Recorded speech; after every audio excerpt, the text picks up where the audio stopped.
What the consultants really did was that they connected the audience to television news.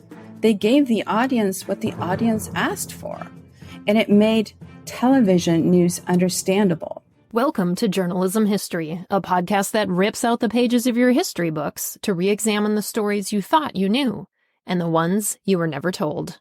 I'm Terry Finneman, and I research media coverage of women in politics. And I'm Nick Hirschon, and I research the history of New York sports. And I'm Ken Ward, and I research the journalism history of the Great Plains and Rocky Mountains. And together, we are professional media historians guiding you through our own drafts of history. Transcripts of the show are available at journalism-history.org/podcast. This episode is sponsored by Lehigh University's Department of Journalism and Communication, inspiring the future makers. Since the 1960s, American television has used the same type of format to present the news. In this episode, we visit with Maddie Liesblad at California State University Long Beach to discuss how local news developed and the role of consultants in creating the peopleization of news. Maddie, welcome to the show. Let's start out talking about the very first days of television in the United States. When did the public first see TV, and what was the state of television in the 1940s and 1950s? Thanks for having me, Terry.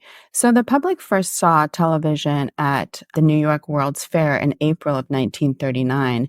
David Sarnoff, who was then the president of the Radio Corporation of America, or RCA, introduced television. And the World Fair actually included the first president to be televised. President Franklin Roosevelt held a speech to open the fair. And this was really a birth of a new industry. We had sound through the radio before, but now we had sound and pictures. Television was experimental initially. So we first saw it in 1939, and in 1941, the FCC approved commercial television. Now, television was initially an entertainment medium. So it was a way to move goods. It was a way for advertisers to produce their products. And you could buy television sets from several manufacturers by the mid-1940s, but really, the public didn't really have television sets until the mid-1950s. We really saw like an 80% penetration of television sets by the late 1950s. If we're looking at news, the first newscast in the United States happened in 1941. We had two 15-minute daily newscasts on a station in New York. So really 2 years after television was introduced. But this was also 7 years before regular network newscasts. If we're looking at the network, we really say 1948 was the birth of the networks when they used AT&T to reach several connected U.S. cities. So in the 1940s and 1950s, both at the network and at the local level, we saw efforts to advance evening newscasts primarily. So for the networks, the Dumont network, Dumont was a television set manufacturer that offered programming. They had the Walter Compton News from Washington, D.C. We had the CBS Evening News with Douglas Edwards. And NBC had the Camel News Caravan with John Cameron Swayze. In the 1950s, we also saw slightly elevation of the role of a television journalist. Initially, TV journalists were not viewed as highly as print journalists. But in the 1950s, we had some technological advances. So we started using the teleprompter. Now, the teleprompter wasn't invented for television news. It was coming out of the film industry. But the teleprompter allowed the anchor to look straight at the audience as they were reading copy. We also saw the first helicopters that were designed just for news. So we saw the teleconter from KTLA here in Los Angeles. And then by the end of the 1950s, television had really taken off, but it was still primarily viewed as an entertainment medium. One of the most interesting findings to me of your study was discussing the disconnect between who TV initially catered to versus who was actually watching it. Discuss the influence of social class on television. Yeah, so what took place in the 1960s was a really heavy investment in audience research. We had done audience research before, but in the 1960s, we focused on it. So part of this is that the FCC began requiring broadcasters to explain what measures they had taken to determine what they call the taste, needs, and desires of their audience. So we call this community ascertainment studies. So because the license was, you had to use it for the public good, broadcasters now had to tell the FCC what the need in their viewing area was and come up with a plan to address that need. So in the early 1960s, news had what I call a medium of record structure. So kind of almost like a newspaper structure. It was very fitting for the upper middle class. Keep in mind that journalists were college educated, and they couldn't necessarily always relate to the lower class, and that included the vocabulary that journalists were using. So sociologist Lloyd Warner, he has a diamond of social class model. And he started doing some of the early audience research. And he said that every society has a social class structure. And you can look at it as 3 divisions or as 6 divisions. So 3 divisions would be the upper class, the middle class, and the lower class. He divided it up into 6 divisions though. So upper class, lower upper middle, upper lower, and lower class. And what he found when he started doing some of this audience research was that the middle majority was really ignored. And the middle majority was almost 70% of the population. So you can't really provide a public service if you're only catering to, say, 25% of your audience, the college educated set. So the middle majority was the lower middle and upper lower class. They had a high school education. They had similar incomes, occupations, and lifestyles. And they really loved entertainment on television. The television was on a lot, but they didn't really understand the newscasts. So the newscast would be on, but because it didn't really speak to them, they didn't understand it. So television as a medium was capable of reaching a mass audience, but the message needed to fit that audience. So once you tailored the message to that middle majority, it drew a mass audience. When most people think of television history, they think of the Kennedy assassination as a major turning point for showing the public why television mattered. How do you view the significance of that event for TV history? It's one of those milestone events that we talk about in media history class for sure. So it's been described as television's finest hour. We had 4 days of live coverage by the networks. It was really public service of the highest order. And it brought people together because this was a national tragedy. So everyone was sharing that same tragedy. And one of the cases that I always bring into class was Walter Cronkite reporting on the death of JFK. This was the first time that he really came across the screen as a human being. He was tearing up. His voice was cracking up. He kept removing his glasses, putting them back on, and he came across as warm and caring. There's a term called parasocial interaction, and that's the connection that the viewers feel that they have with the television personality. And that really came through in that moment. But it wasn't just the JFK assassination that was significant in 1963. We also had the network evening news expansion from 15 minutes to 30 minutes. CBS and NBC did that. ABC was a couple of years later. 1963 was also the first time that the Roper poll, which is a nationwide public opinion survey, showed that television was the majority's preferred news source.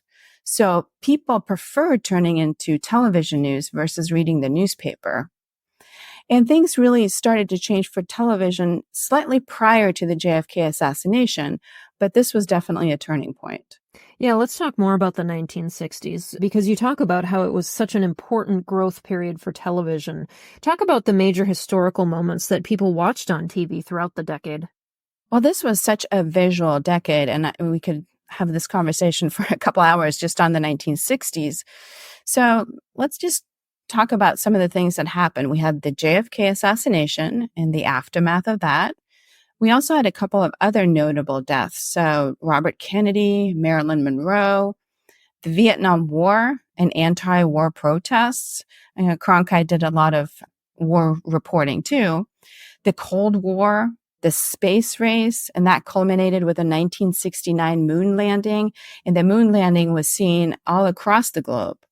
We had political unrest. We also had the first presidential debate on television, Kennedy versus Nixon, and the whole discussion about how Kennedy really was good on camera versus Nixon that was kind of fidgety and was better for radio. We had civil unrest, racial equality issues, including sit-down protests, the Civil Rights Act, obviously in 1964. We had the Malcolm X assassination and the Martin Luther King assassination, the Watts riots here in Los Angeles, the Stonewall riots, the gay liberation movement. And then we had the women and the women's movement and the feminist movement.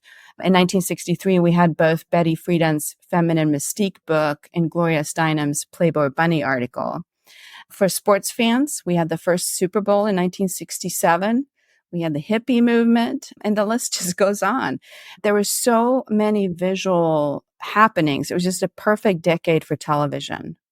Going off that, you mentioned that the late 1960s and early 1970s marked the beginning of a huge transformation in what's been called the peopleization of news. What do you mean by that, and what did it involve? So in the 1960s, we saw a lot of what I call transfer of power from the networks to the local level. So we had a lot of local stations kind of wanting to own their own destiny in several different ways. So the West Coast drove the lengthening of the newscast, and the East Coast kind of drove the change of the television news format. So in 1961, we have KCRA in Sacramento that provided the first extended newscast. Keep in mind that the networks did not do a 30-minute newscast until 1963. So 2 years before the networks expanded their newscast, we already had several local stations that had longer newscasts. So the peopleization of news is really a focus on the middle majority, which is that 70% of the U.S. population that we talked about before. So we started catering to the needs and wants of that mass audience. We asked them what they wanted in surveys and in focus groups. And in many ways, the audience then, rather than being a bystander and just kind of looking in at the news, they became a participant. And we started tailoring news to the visual strengths of television. It became conversational, easy to understand. We had pleasant anchors. When we talked to the audience, they wanted anchors that were pleasant, that took that sting out of the daily news. They wanted informative news, but also bearable news. We expanded the anchors to 2 news anchors, 1 sports anchor and 1 weather anchor. The audience said that they disliked politics, so we downplayed that. They loved news that they could use, and that included weather, so weather got a prominent spot. They loved visuals, so if a story didn't have good visuals, it was downplayed. And we had 2 television news formats that developed in the 1960s and 1970s. The first was eyewitness news, and depending on who you ask, the 2 primary inventors, if you will, were Al Primo and McHugh and Hoffman. So in 1955, this is when Al Primo said he got the idea for the eyewitness news. He was out on a story. He was covering the story as a reporter, and there were some technical issues, and he had to step in front of the camera. And he says that gave him that aha moment that, hey, I'm here, and I'm showing my audience that I'm here, that I'm really an eyewitness to this event. Now, Philip McHugh and Peter Hoffman, known as McHugh and Hoffman, they used Lloyd Warner's company for audience research. Lloyd Warner was the social class diamond model. McHugh and Hoffman have a sales background, and they teamed up with Storer Broadcasting, which was one of the big broadcasting companies at the time, and they did audience research and brought that audience research back into the newsroom and started making some changes. Primo and McHugh and Hoffman met up at WABC in New York in 1968, and that's kind of where they crossed paths for the first time. So the mid to the late 1960s is the eyewitness news format. Now in the 1970s, actually 1970 to be exact, we have another format called action news. And that was pioneered by Frank Magid, and he also knew of the social class diamond model because he had trained under a protege of Lloyd Warner's. Now, Frank Magid was primarily a researcher, but he kind of understood from doing this audience research what was needed. So he felt the eyewitness news format was terrific, but it was too slow for the television medium. So he advocated up to 3 stories a minute. He advocated short sound bites, maybe 10 seconds, quick video clips. He also liked live shots, again, because that shows that you're out and about and you're covering the event for your audience. He enjoyed snazzy graphics. He invested in technology. He felt technology was really important. So if you're making money, making news, then you need to invest that back into the news department. And he also had a lot of first-generation television reporters. So they really understood the visual aspects of television. And he had an overall young staff. By 1976, so really 6 years after Action News, the two formats really had merged. You couldn't tell which format was which. And part of that is because broadcasting is kind of like a copycat business. If something works, you borrow it. And then by 1980, news was hugely profitable and stations started expanding newscast and really investing into their newscast. So for me, peopleization really, it means bringing the audience into your programming. But it also means the expansion of news because these formats required a lot of people on air. And so you needed a large staff to cover the news. It was interesting to me when I was reading your piece that this development of the format for TV news actually took place in Philadelphia, that it was Philadelphia that was a trailblazing site for the TV news industry, not LA, not New York. So is that something that you found surprising when you started looking into this history? Yeah, it's kind of interesting that it's really what's considered the start of both eyewitness news and action news. Now, eyewitness news technically began in Cleveland in 1962, and it was Al Primo, but he didn't really develop it until he reached Philadelphia in 1965.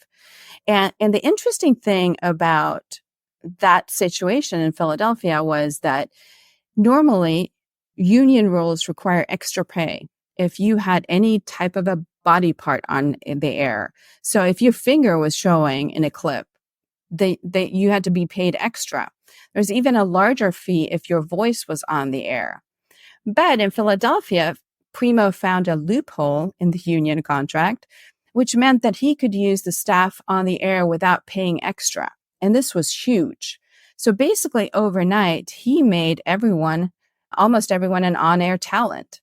And that meant he had a big battalion of news reporters. He required his reporters to do stand-up. The only exception was funerals, basically because he wanted to show, hey, we're here, we're covering the news for our audience, we're eyewitnesses to what was going on. He gave them beats. He also did some interesting things, such as putting the set in the newsroom to show that they were busy covering the news. He added moving cameras for energy, and he was highly successful. So he was Philadelphia's dominant #1 news program in just 18 months after launching this eyewitness news format. In 1968, he left for WABC in New York, and he added some things there, mostly marketing material, so mic flags, matching blazers, logo pins, and things like that. Now, Action News also started in Philadelphia. They started on the rival station to the network news station. It was a faster paced newscast overall, but it was also a huge raging success. And actually, this was on WFIL TV. This was the greatest ratings expansion in TV news history, both if we're looking at it at the network level and at the local level. So in a year, the station had more than quadrupled its audience, and WFIL was the highest rated major market newscast for close to 30 years. Your chapter talks about how the use of consultants began back in 1962 already, and in the decades since has played a fundamental role in shaping TV news as we know it, including the overemphasis on appearance of anchors, which I've done some critical studies myself of this problematic environment. There have been other critics of the content of newscasts as well. Yet, as you note, the format for TV news isn't just used in the United States, but around the world as the standard to use, and it's brought in big viewership numbers. How would you judge the impact of consultants on journalism history? Well, I certainly agree that there have been a lot of vocal critics of the formats, and they were there from the beginning. But I also think that consultants, in a way, get a little bit of a bad rap. And that is a lot of times because the changes that they advocated are highly visual, and that includes firing of people, right? You watch your favorite anchor one day and then they're gone the next day because the rest of the audience doesn't like it. But what the consultants really did was that they connected the audience to television news. They gave the audience what the audience asked for, and it made television news understandable.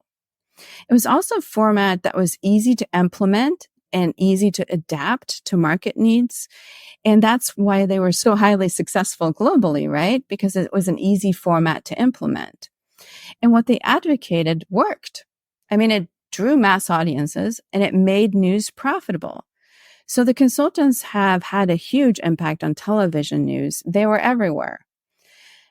We can look at some of the things that they did that we dislike, but they did a lot of positive things too. Ultimately here, especially here in the US, we have a commercial system. So we have to make money. If we look at audience analytics today, it's a given. For example, if you look at a website, we look at how people enter your website. We look at how people move around on the website. We look at where they exit that website, right? If we didn't need ratings and advertisements, there would have been no need for the consultants. But the big thing that they did was connect the audience to the television news. As primarily a newspaper person myself, my industry has taken a lot of heat for not adapting enough to modern times. Yet the format for television news has been virtually unchanged for 50 years on its own. Reports have shown that broadcast viewership is falling now. Have we reached a point where the format of TV news needs to reinvent itself as well? Or do you think it will continue with its own historical format? That's a really interesting question, and actually one that I've been pondering myself. So television news still has a huge audience, but the audience, even though it's large, it's aging, right? So at one point, that audience is no longer going to be with us. So the younger generation is definitely not tuning in. Appointment viewing, meaning you're sitting down to watch the television newscast at 5 or 6, that's largely dead because of streaming. So the television news consultants, what they started is the evolution of that is what we see today. Now, the TV news consultants are going to argue that their concepts have been taken too far, that we're seeing more entertainment than news today, and that's part of the issue. I was in the business in the 1990s, and sometimes, honestly, I cringe at television news today. There's a lot of team coverage. There's a lot of chit-chat. But ultimately, television news provides the audience what it wants. Stations have been trying to adapt on other platforms. There's a book chapter fairly recently that I wrote called Transnational Research in Television History. It's part of the Routledge Companion to American Journalism History.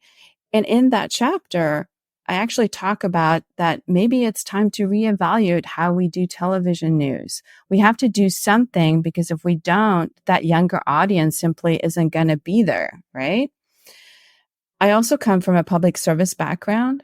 I grew up in Sweden with Channel 1 and Channel 2 in public service. And so I highly believe in that information function of journalism and the watchdog function. There is a quote from former CBS News President Richard Salant, where he said, news needs to tell people what they ought to know, not what they want to know. And I bring that into my journalism history class here at Cal State Long Beach all the time, and we debate it. And I think that there needs to be a little bit of a balance in, providing people with things that they may not want to know about, but they need to know about, and also giving them what they want. For me, that information function of journalism is really, really important. It's hard to do in a commercial system because you have to survive.